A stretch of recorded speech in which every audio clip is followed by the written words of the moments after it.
Assalamu alaikum, dear students. Hope you all are doing good. Today, we are going to continue with the previous lesson from your English course book that we discussed, which is the first call. So, in the previous class, we got to know about Alexander Graham Bell, who invented telephone, and we got to know that what actually motivated him and what actually inspired him to do something and to invent something like a telephone. So it was because his mother and his wife, they both were deaf, and he always wanted to do something for the people who were deaf, who could not hear. He was a teacher, and his father, his grandfather, they were very, they loved communication. They were very fond of communication, and they were speech teachers also.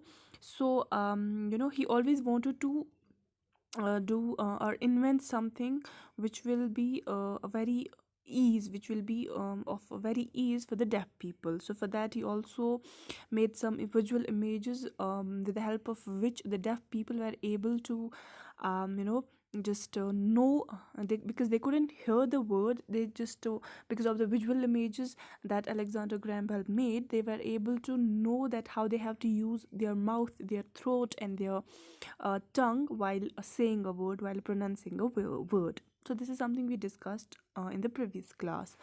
Now today we are going to go with the rest of the lesson. So first of all, I will be doing the reading of the lesson, the rest of the part, and after that I will explain its meaning. It was especially helpful to those students who could not hear their own pronunciation at all. His method was very effective. Many people came from far and wide to seek his help. Alexander started working as a teacher when he was 16. In 1865, his family moved to London and from there to Canada in 1870. In Canada, besides teaching, he spent much of his time creating and tinkering with small machines to make them reproduce sounds. He moved to Boston in 1871 and continued to work on his inventions.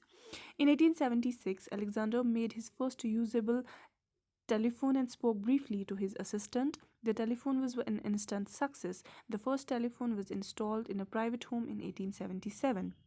Alexander formed the Bell Telephone Company that same year. In just 10 years, more than 1 lakh people owned a telephone in the US. Alexander Graham Bell is popularly known as the inventor of the telephone, yet he refused to have a telephone in his study because it would disturb him. He passed away in 1922. On the day of his funeral, telephone services in the US were stopped for a minute in his honor. So because he made those visual images which were very helpful for the deaf people, because they could pronounce the words correctly, they could say they just got to know how to speak properly because of those visual images. So it was mostly helpful to those students who couldn't even hear their own pronunciation, जो अपनी भी बात, अपनी भी वो क्या बोल रहे हैं वो खुद भी नहीं सुन पाते थे, खुद भी नहीं सुन सकते थे। ये ज़्यादा ये विजुअल इमेजेस का बनाना होना, ये उनके लिए ज़्यादा फ़ायदेमंद साबित हुआ। उनका जो ये मेथड था, ये बहुत ही इफ़ेक्टिव था, बहुत ही असरदार था। एंड लोग जो थे वो दूर दूर से इनके पास आने लगे, जिनको भी कोई ऐसी प्रॉब्लम थी, जो नहीं सुन सकते थे, who couldn't just speak properly, जो प्रोनाउंस नहीं कर पाते वर्ड्स को, जो नहीं समझ पाते थे कि कौन सा वर्ड कैसे बोलना है। Once they got to know कि अलेक्जेंडर ग्राहम बेल के जो उनकी जो इन्वेंशंस रही है या फिर उनका जो काम रहा है, तो जब उनको इस बारे में पता चला तो पीपल स्टार्टेड उनकी हेल्प लेने के लिए वो उनके पास जाने लगे। Alexander started working as a teacher when he was 16। जब वो सिर्फ 16 साल के थे तो उन्होंने टीचिंग स्टार्ट करी, पढ़ाना स्टार्ट किया। In 1865 his family move to London and from there to Canada in 1870।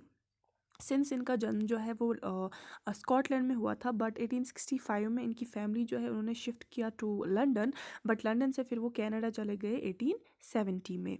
In Canada besides teaching he spent much of his time creating and tinkering with small machines to make them reproduce sound. But इनका जो काम था, इनका जो mind था, वो हमेशा इस चीज़ में था। ही जस्ट कंटिन्यूड कि उन्होंने पढ़ाना स्टार्ट किया था, इन्होंने वो हर जगह जहाँ जहाँ भी वो गए वो कंटिन्यू रखा।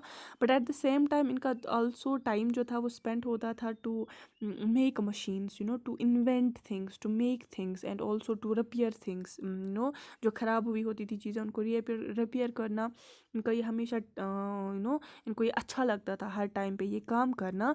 ही वांटेड कि हर एक चीज़ जो वो ठीक करे या फिर वो बनाए उससे साउंड प्रोड्यूस हो।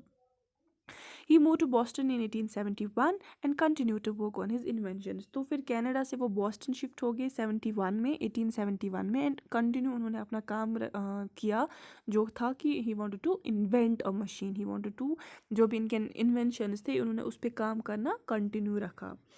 In 1876, Alexander made the first usable telephone and spoke briefly to his assistant. तो पहली बार जो उन्होंने जब टेलीफोन बनाया वो 1876 में बनाया, जो यूजेबल टेलीफोन जो बनाया जो यूज़ हुआ 76 में बनाया, और उन्होंने उस टाइम पे फ़ोन पे अपने असिस्टेंट के साथ बात की। जो पहली बार अगर उन्होंने टेलीफोन पे किसी से बात की है तो वो उनके असिस्टेंट रहे हैं। एंड ये 76 में 1876 में हुआ। The telephone was an instant success. तो जब अब ये लोगों के सामने इस इन्वेंशन को रखा गया तो ये बहुत ही सक्सेसफुल रहा, बहुत ही कामयाब रहा, लोग इस चीज़ को सराहने लगे। The first telephone was installed in a private home in 1877। तो पहला जो टेलीफोन जो है वो 1877 में इंस्टॉल हुआ था एक घर में। And Alexander form the Bell telephone company that same year. तो जिस साल इसका ऑफिशियली इनको अब लोग यूज़ करने लगे तो उसी साल इन्होंने एक कंपनी बनाई जिसका नाम था बेल टेलीफोन कंपनी, जिसका यही काम था जस्ट टू मेक फ़ोन्स, जो फ़ोन्स बेचती थी। तो more then in just 10 years more than 1 lakh people own telephone in the US। तो एक 10 सालों में लगभग 1 लाख लोगों ने फ़ोन ये फ़ोन जो था, जो इनकी इन्वेंशन थी, ये इसको ख़रीदा। तो 10 साल के बाद 10 साल के बाद 1 लाख लोगों के पास अब फ़ोन थे। Alexander Graham Bell is popularly known as the inventor of telephone. Alexander को हम अगर पहचानते हैं या इनको जाना जाता है तो इनको इसी काम से ज़्यादा जाना जाता है कि इन्होंने फ़ोन को इन्वेंट किया, टेलीफोन को। Yet he refuse to have a telephone in his study because it would disturb him. लेकिन एक तो खुद ही इन्होंने ये चीज़ बनाई, बट स्टिल इन्होंने अपने जहाँ पे ये पढ़ा करते थे, अपना काम करते थे, तो इन्होंने वहाँ पे फ़ोन रखा नहीं था बिकॉज़ इनको लगता था कि वो इस चीज़ से डिस्टर्ब होते हैं, वो इस चीज़ से डिस्ट्रैक्ट होते हैं। ही पास्ट अवे इन 1922। ये 1922 में गुजर गए, इनकी डेथ 1922 में हुई। And on the day of his funeral telephone services in the US were stopped for a minute in his honour. तो जब इनका फ्यूनरल था, जब इनको बरी किया जा रहा था, तो उस दिन जो टेलीफोन कंपनी सर्विसेज जो है अमेरिका में, उनको 1 मिनट तक रोका गया था।